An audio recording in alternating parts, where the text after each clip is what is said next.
Everyone likes to have done something good. Even if it's choosing the salmon instead of the Yeah, flank steak.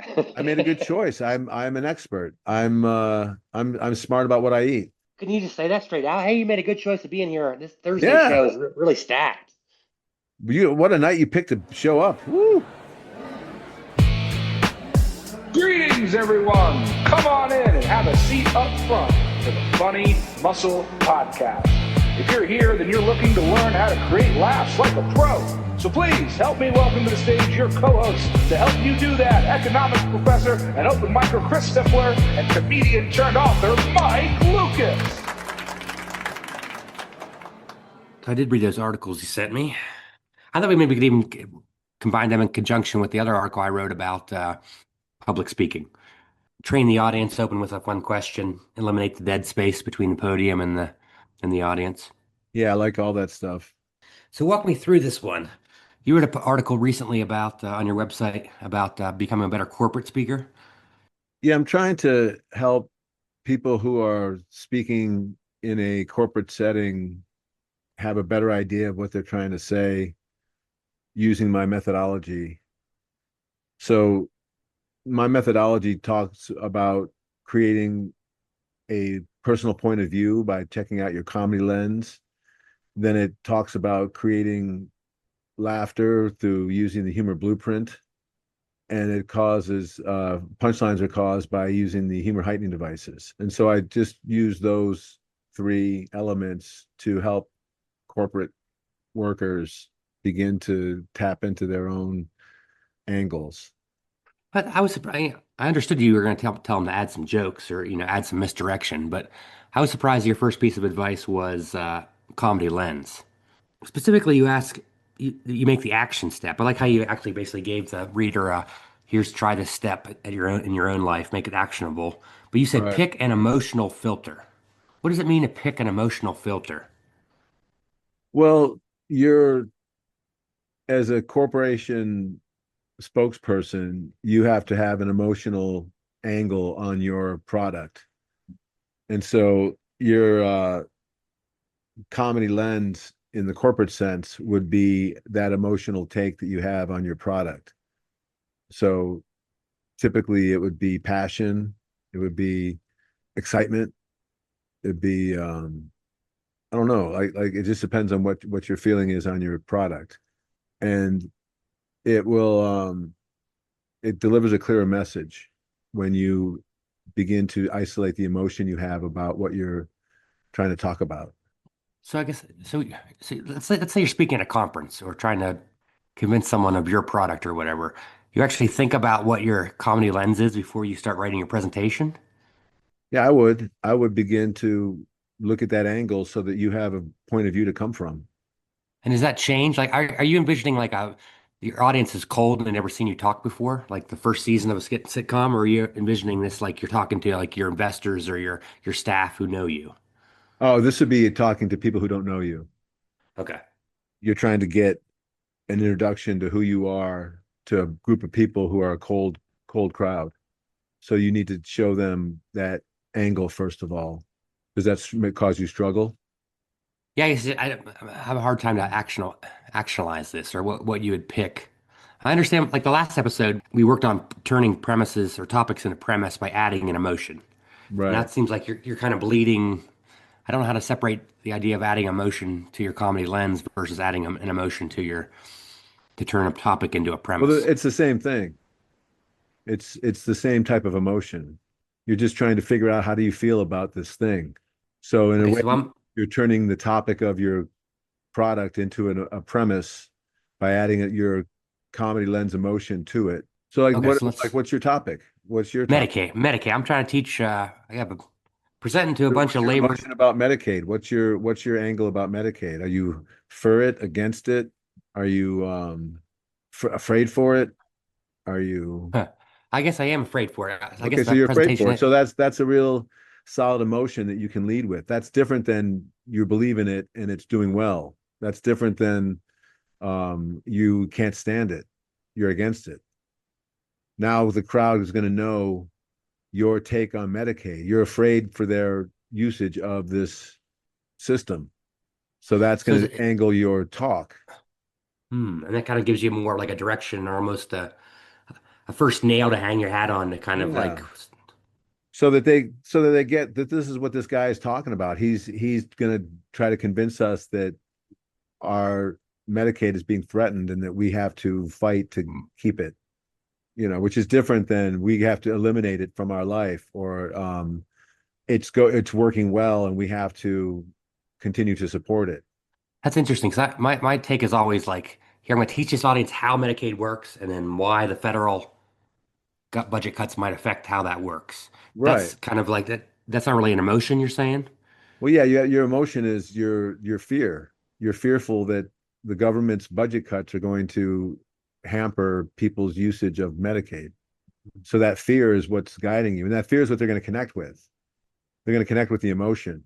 They're not going to connect with the facts. Right. They're going to listen to the facts. They're going to understand the facts if you paint them clearly, but they're not going to relate to them as much as they're going to relate to that emotion. So that's the first step. Okay, what's the next step? Structure ideas like a joke. You're talking about an emotion plus a topic, which is your premise, and then your neutral lead in, which is your setup, and that heads them towards something that they expect, and then you're going to give them a twist to get their attention. Well, I like your one example when you say I wrote it down here, the retention problem. Yeah, You we give an had a example. 12% drop in retention, and there's a difference between that and I knew we had a retention problem when even our AI quit, Yeah. which is fun. So blueprint that real quick. Is that where's the setup punchline, or is that just more of a quip, or is there a misdirection because you're How expecting? intense was the retention problem? That's an exaggeration. Yeah. Okay. So you're still asking how blank is it? You're saying Yeah, you were blueprint. saying how intense was the retention problem? It was so intense that the AI quit. Sarcasm, exaggeration. You're doing anthropomorphization because you're making AI into an employee. Okay. So if I say how bad are these federal cuts going to be to the fact that 1.3 million people get Medicaid? So then you start running it through the heightening devices to find out how bad it could be. You use exaggeration, you use sarcasm, you use context, extension. It's so bad that blah blah blah. You know. To recap the steps, the actual steps in that article, he said something about you basically pick your emotional filter, have like a Yeah, lens. yeah, your commie lens, your emotional filter on what your topic is. Then you're going to begin to use the humor blueprint to begin to structure how you're going to tell your jokes and what you're going to exaggerate. And then you use the humor heightening devices in order to get those punchlines out. And then you rewrite it. You begin to write it towards that humor. I also want to talk about what I jotted down is some because I give a lot of presentations. Yeah, that's what I This was will thinking. flow You into. you have do a lot of corporate talks. How does that fit in for your like what was your angle on corporate talks? Well, I never speak at a podium. I learned that from doing comedy because you want to have the audience as close to you as possible. So I typically ask for a virtual, a wireless mic, and I'll pull the wireless mic from the podium and cut the distance and even walk into the audience sometimes. I think that really signals to the audience. Yeah, that makes sense. Yeah, having that spans. I remember when I did the Tonight Show, there was a spans between me and the audience, and it was a effect. It affected me. I had to focus out of it because that distance created a lack of empathy, really. Yeah, I also normally open up with a weird question. So I kind of develop this some comedy with a misdirection. I'll be like, "Hey, I'm going to teach you how to answer, important Medicaid questions or how to understand the federal budget, and you'll be able to think like an economist and ask important questions like this one." And then I'll hit the next slide is like a stupid question, like, "Why is milk sold in rectangular containers and soda is sold in round?" And I just kind of Right. pause. That normally gets a laugh because it's just such an abrupt, kind of a little bit of a surprise misdirection. But then it trains the audience to teach them, just like when you tell people to train the audience as an MC. I want a bored audience at 9 a.m. town hall meeting about taxes to understand that you're not going to be passive. You're going to interact with me. You're going to laugh. You're going to add examples. You're going to raise your hand. And so I have to Yeah. train my audiences to do that. Just like you train the audiences to know, set up punchline, laugh, or train Right. the audiences not to heckle. Yeah, you got to train them with the rhythm that you're expecting from them. And then you got to be consistent with it. I have some pet peeves of people because people introduce me all the time. There's basically two bookends that I hate. That's the person who reads my exact bio from the website before my introduction. And it's like 3 minutes of like just like wrote like, oh, he got his undergraduate degree at Richmond. He got his master's degree here. It's like it like puts you behind the eight ball. I that's a terrible method for introducing someone. What's a The better other method? book, let me show you tell the other bookend. The other bookend is to say, hey, let me introduce Chris here. He'll do his own introduction, or he'll tell you about. It's like you put the onus on the speaker to do their own introduction. That's a bad way too, because I got my first joke and I got my first bit of material how I'm going to start and open with, and then you suddenly made me talk about my own resume. Like that's a Right. bad move too. The best introductions I have are people who basically read my bio and just pull two or three facts about it and then just say it quickly. And they Chris, say your name last. last is important. Yeah, this person, he's a part-time adjunct professor. He also loves to hike, and he just recently hiked the Colorado Trail. So if you don't have a question about Medicaid taxes, maybe you have a question about hiking. But either way, he's a fun guy. Welcome, Chris Stifler. Right. Much You know better. what I also, you know what also is not a bad. I like to be introduced as a professor or an economist because like the bar is set so low that once Right. you're like mediocrely funny, like people are like, oh. But it doesn't help you to be introduced to someone who does stand-up comedy because then it like No. resets the bar.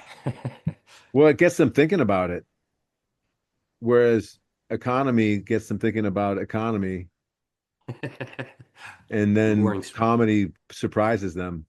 Yeah, that's an interesting, it's funny. I want to do corporate talks, but I don't have the corporate talk. I have the ability to do it, but I don't have the thing to say. Oh, Whereas you I have the think you. thing to say. You have the economic basis which you're trying to speak from, and then you can make Right. them funny. Exactly. I already have the content. I already have the brick, as I Like you would call give it. your bricks already without any humor in it, and it would be valuable. It'd be tough to absorb, but it'd be valuable. Right. So then I think I'm a really powerful speaker when I have something, a good takeaway and a learning, but I also have some Did you have chuckles humor? along the way. Yeah, that's Yeah. the golden ticket right there. That's what companies are looking because then it's like they hired a comic, but they're also getting content so they can justify it in their budget to I'm pay trying to you. pitch my I'm trying to pitch myself as someone who just let me do 10, 15 minutes, you know, regular budget tax Colorado update for anybody, but also have high energy jokes to sandwich me in between the 3 hour conference. Right. Because I work really well, then I get the energy up in the room. Did you ever do your speech without the humor? Do you know what it feels like to do a non-humorous speech? Or did you always try to add some kind of humor? I always, because it makes it fun for me.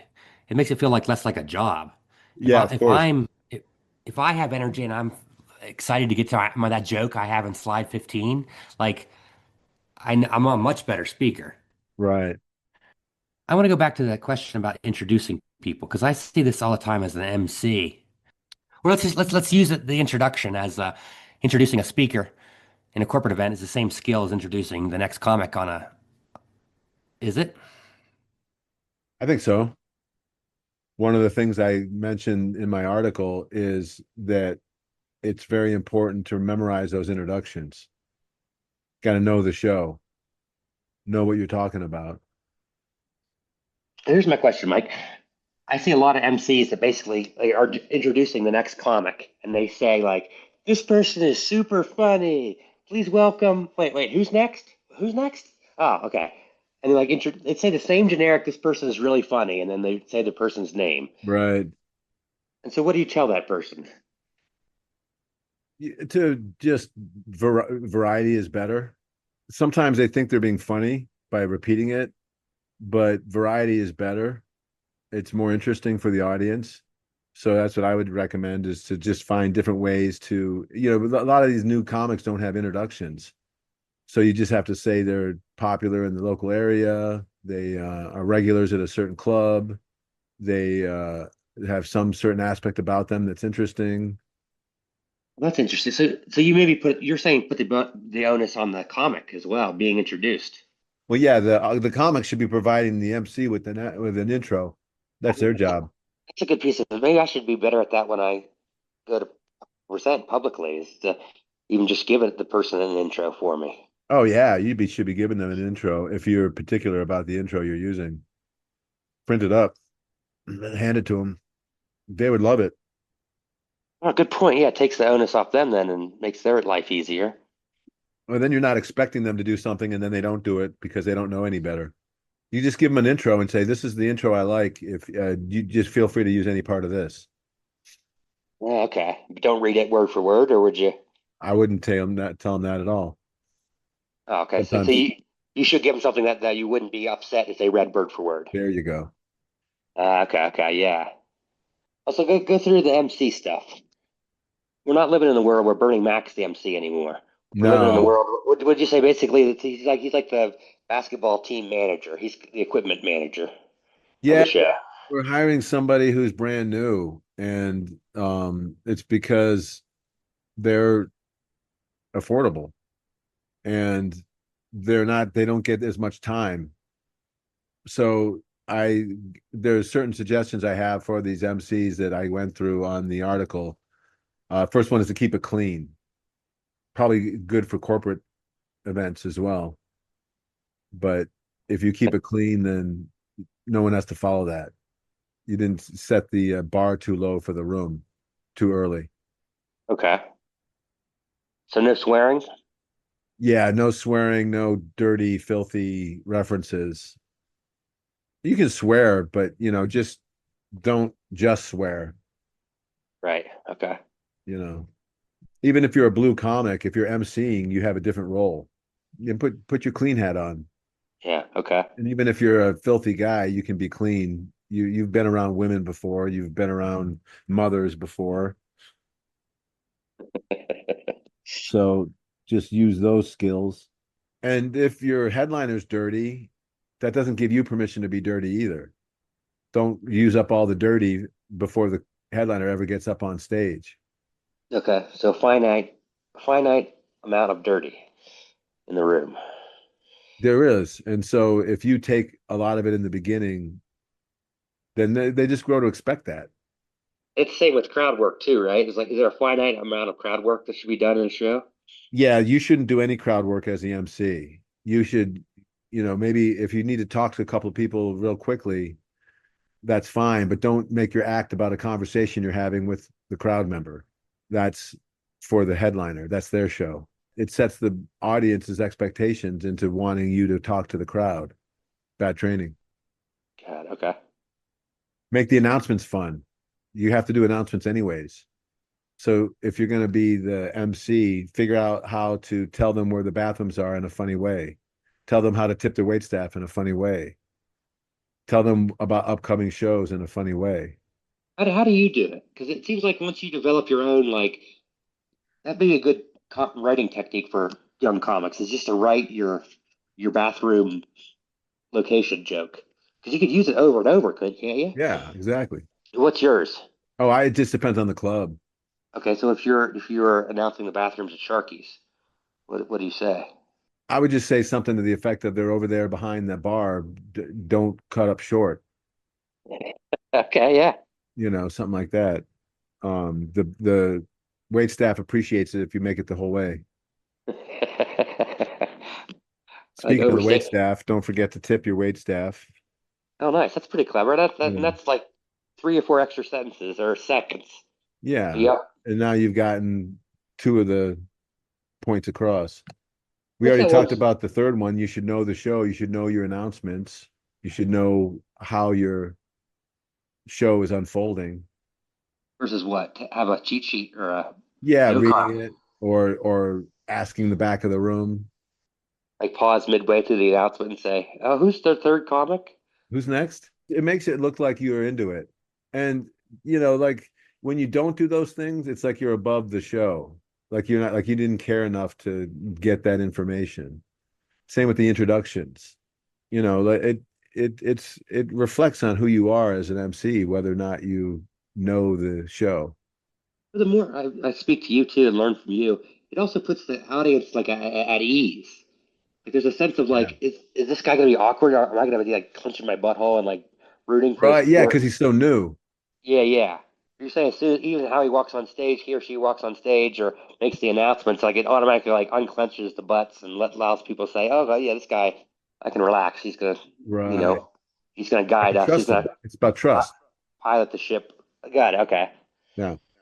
Yeah, and Well, all these things indicate trust. I don't need to swear to get you to be entertained. I'm not going to bore you with the announcements. I'm not going to struggle when it comes to introductions and I'm going to do my time. That's another one. Always do your time.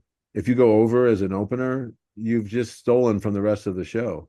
what is the rule of thumb on an open set on a mic set for an hour long Depends. comedy? Depends. It could be a 10-minute set, could be a 15-minute set, could be a 5-minute set.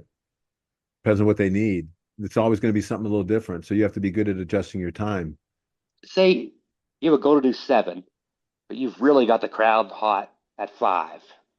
Is it all right to come up short, knowing you're leaving the crowd really If you warmed know up? that if you know that the middle act is ready to go, if I you got to see the put. middle act prepared to go up, you might want to give them an indicator. I'm going to wrap up here, Right, right. Oh, good point. and it just tells them if you're going to come up short. But most comics don't want to come up short. If you have 2 minutes left, why wouldn't you want to grab them harder for that last 2 minutes? I That's guess enough time to if it's 15 seconds, that's different. got it. I never thought about the subtle indicator to the next comic. You hear that all the time. They say like, "Oh, I'm gonna get out of here on this one," or Yeah, "I'm gonna bring up the next comic here, but I want to add one more right. idea." Ah, yeah, that's a good technique. And then that gives them a heads up, and it says, "Get ready, you're about to come up." The next one would be watch the show. A good MC watches the show because then you can do callbacks. You can reference big moments from the show, and then it ties the show in together. If you call back the opener when you're bringing up the middle, or you call back the opener when you're bringing up the headliner, or you call back the middle when you're bringing up the headliner, it's a fun moment for the crowd. What's what's too much callback? Like I've seen MC. They did an American Pie joke or whatever, and then the MC will come up and be like, "That reminds me of my American Pie bit," and then they'll do like a 4 minute bit. Yeah, but that's different. That's not a callback. That's letting their bit dictate where you want to talk about. A callback would be to call back their punchline. Be Got quick, it. be quick. So would you say no to the first one? What I said when you're going to do your full bit up, No, they're not asking you to do 4 more minutes. right? Now, if they say stall after the opener goes up, stall because the middle act is going to be in the bathroom getting ready, Uh, okay. and then that's different. That opener's too good. That middle act's too good. Stall for 4 minutes in between the middle act and the headliner so that the crowd gets a chance to go to the bathroom and gets over the middle act. In wrestling world, they call it like they normally stack up the wrestling matches and they put one popcorn match. Yeah, We call it a popcorn match right before the 20 minute big last the final match. What do they call it? What they call it in boxing? the headliner It's not the or the headliner main though. event. Main event. That's it. Yeah, yeah. Is there a version of a popcorn match where Yeah, it's everyone the goes middle through? act. That's the middle act, but the middle act's not necessarily the middle of the time. No, because with the middle act and the opener together equal how much time the headliner's out. So it's about it's in halfway. But if you're doing a comedy show and the headliner's doing half an hour, the MC Well, does the headliner 10. usually does 45. Okay. It's usually an So hour and a half show. and people normally take a break about halfway through. You're saying that 45 minute mark. Well, they don't. They will go take a piss or they'll order some more food. Usually when the middle act is done, but it just depends. Usually, they're if it's a good club, they're doing it throughout the whole thing. I never thought about like vamping for time between the middle act and the. If it's needed, sometimes it's needed. I teach 2 hour lectures, so I normally take a 7 minute break between my two. I basically schedule my teaching as two 55-minute lectures. But then, it's an afternoon class and I've lost the class 30 minutes in. I'll take the break then because I just know I've lost the class anyway, and I need them get them up out of their seats, and Yeah. I assume it's the same skill. It's the same skill. You're just figuring out like you're figuring out how well you've got the crowd and what they need. Another Interesting thing class that the MC should do is stay sober-ish. ish. Well, I mean that there's, people can drink and still perform and do a good job, but the key is stay sober enough to pronounce your words, to not slur, to remember where you're at, to have good energy, to let the crowd think that you are respect the show. Yeah, that's an interesting. Respect the show is a good way of saying it. I've been to several, like, the Wednesday night club at the Improv show in Pittsburgh, and there's like no one showed up to it. It's the second room in the club. There's 8 people in the audience, and then the MC like kind of like just like shit on the show and then shit on the audience for being here. Yeah, And it's like well, I showed up and bought $10 ticket. You're like, I'm gonna have some, like, don't make fun of me from showing up. right, exactly. But that's a weak opener. Yeah, They're feeling insecure about their own instance in a small room, and you get a good comic and they can take those 8 people and they can entertain them. but it seems like it never works to be insecure or to try to like No, deflect your insecurity. Just go with it. Just pretend there's 50 people in the room, and but I wouldn't pretend that there's 50 people in the room. If oh there's eight no. people in the room, and then you're ignoring the fact that there's a small crowd. Okay, You might have to adjust your show for those 8 people. so is there a clever way to, like you say, call the room? Something weird happens, you can't just not address it because people's then brains are thinking about it and not Right. wanting to laugh. But so what? I guess what would you do? You're hosting a show that's mediocrely attended on an odd night. I would get to know their names over the course Hmm. of the night. I would encourage them to spread out. But short of that, I would just speak to them. I would say, "This is a small crowd. We're gonna muscle through this." And then I would not get mad at them for not, like, if there's 8 people, if there's 80 people and 15, 20 people laugh, it's a pretty good joke. If there's 8 people and 1 or 2 people laugh, it feels like it sucks, but it's the same Right. ratio. Good point. So you've got to give the crowd a break for being small and not being loud. And that's on you as a comic. I guess I've seen some people do like the clever way of saying like a joke bombs and they say like, "Oh, well, I wrote that joke just for me. I thought it was funny." Yeah, that kind of stuff. Is better than what are you on the no laughing shit? You take some no laughing medication before you came? I guess you guys don't like that, Mo. You don't watch movies. Oh, I guess you guys don't watch TV. Oh, I it's guess you so guys don't bad. like sports. And then you just kneecapped yourself. Yeah. The next joke. But that's all out of insecurity. Yeah.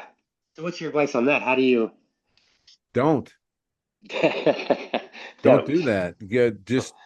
Get your laughs and move on. Get over your own insecurity. Yeah.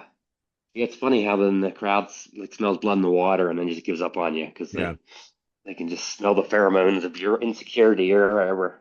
Then another thing I said for the MC would be to dress like they're like they aren't the bouncer. Dress better than the crowd a little bit so that you look like you belong on stage. Yeah, I like how you phrased that. You said something like subconscious authority or something. What word? Yeah, I think you used the word subconscious authority was Yeah, your term. establish a little subconscious authority, and that happens by just how you look. Yeah, so you shouldn't look like you're wearing your pajamas or you're Well, wearing Crocs. you shouldn't look like you're in shorts and a t-shirt. That looks like you're not ready for the show. Yeah. Yeah, I like the subconscious, like, hey, I put some effort. That almost Right. signals that I put a little extra effort. So, help the audience relax and believe that you got this. And again, it's about establishing authority and respect from the crowd. Do I belong up here? Okay, what else? You got What's to good sell the MCs? club. That's another thing. You got to really sell the show, the club, the comics, the food, the location, everything about what the audience has chosen to do. You need to sell the fact that that's a good move. in all the ways you talk. You don't have to Oh, so, necessarily say it all verbatim and literally, but that has to be your energy. You're pro club, you're pro event, you're for the fact that they chose to do this.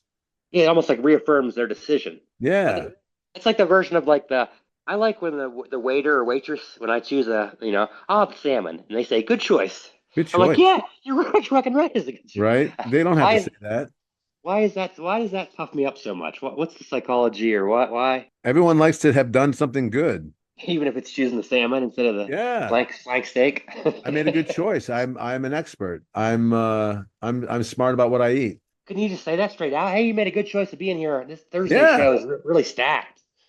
What a night you picked to show up. Woo. Oh yeah, that's clever. Okay. I'm uh I'm jealous of you folks. If this is your first show, you've picked a good one. If you've seen shows before, you'll know tonight's a special show. It's better than anything you're gonna see. That's clever. It's basically the version of the good choice, sir. Yeah. Okay. I like that.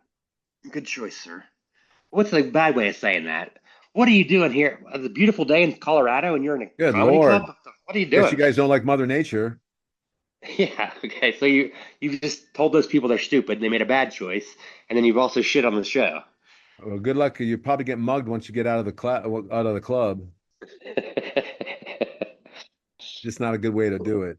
And then the last one is that you hype the staff.